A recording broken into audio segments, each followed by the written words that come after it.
Assalamualaikum warahmatullahi wabarakatuh.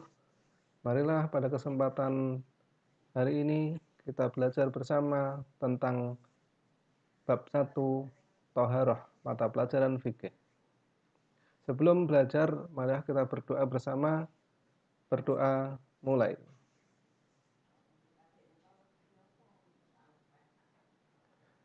Pembahasan yang pertama adalah tentang pengertian Thaharah. Thaharah dibagi menjadi dua, atau pengertiannya dibagi menjadi dua. Yang pertama menurut bahasa artinya bersuci. Kemudian menurut istilah artinya membersihkan diri dari pakaian dan tempat dari najis dan hadas.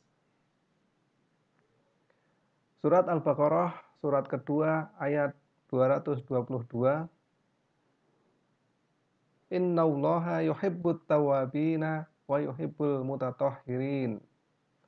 Sesungguhnya Allah menyukai orang-orang yang bertaubat dan menyukai orang-orang yang mensucikan diri. Jadi pengertian Thaharah itu berkaitan dengan surat Al-Baqarah, surat kedua ayat 222.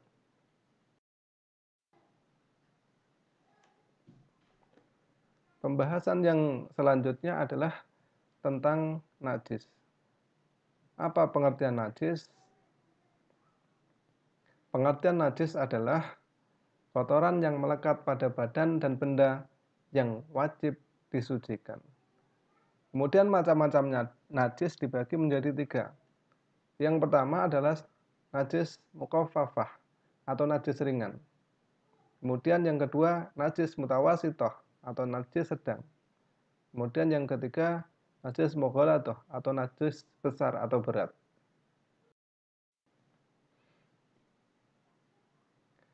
Kita contohkan yang pertama adalah najis mukhaffafah.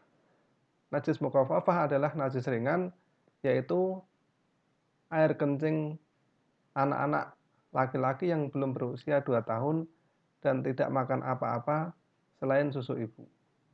Jadi najis mukhaffafah ini adalah najis yang ringan atau anak bayi, tetapi anak bayi laki-laki yang berusia sebelum 2 tahun dan belum makan apa-apa selain susu ibu. Sekarang bagaimana cara mensucikannya? Cara mensucikannya adalah cukup dengan dipercikkan atau memercikkan air pada tempat yang terkena najis. Jadi najis mukhaffafah ini adalah yang paling gampang cara mensucikannya. Karena cukup memercikkan dengan air pada tempat yang terkena najis.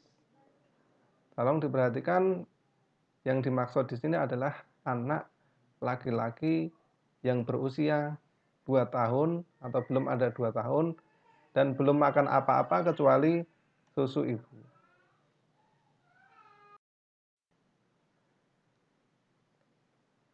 Pembahasan berikutnya adalah tentang najis mutawasithah. Najis mutawasithah adalah najis sedang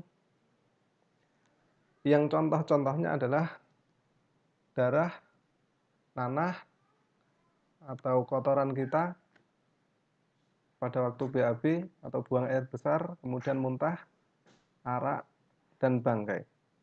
Ini termasuk golongan sedang, tetapi wajib untuk dihilangkan bau atau bau, rasa, dan warnanya.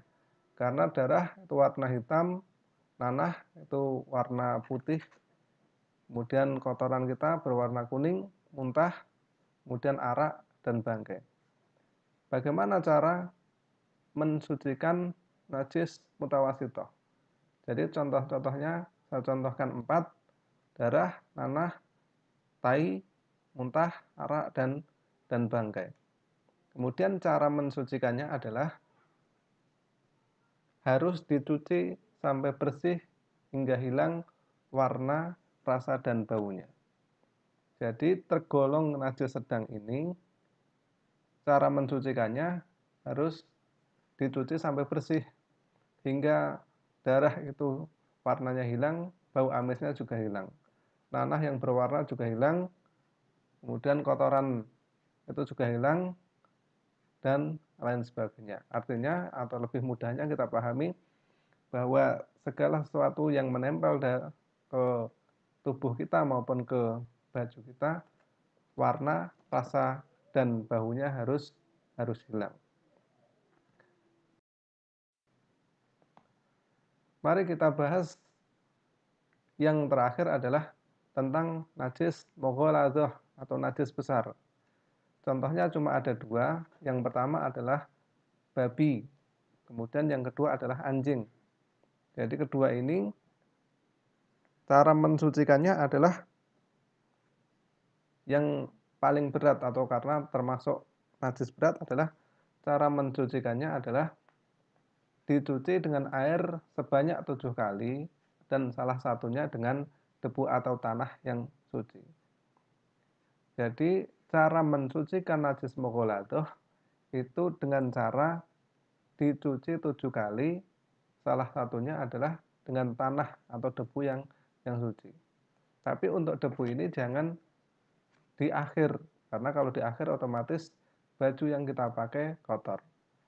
Yang dimaksud di sini adalah debu bisa di awal, jadi pada waktu terkena liur anjing atau babi, itu digunakan dulu debu atau tanah yang suci, baru nanti dicuci dengan air. Selanjutnya berarti 6 kali. Kalau debu 1 kali, berarti keenamnya adalah dengan air. Demikian yang dapat saya sampaikan. Semoga bermanfaat. Materi berikutnya yaitu masih kelanjutannya tentang toharoh, yaitu tentang hadas.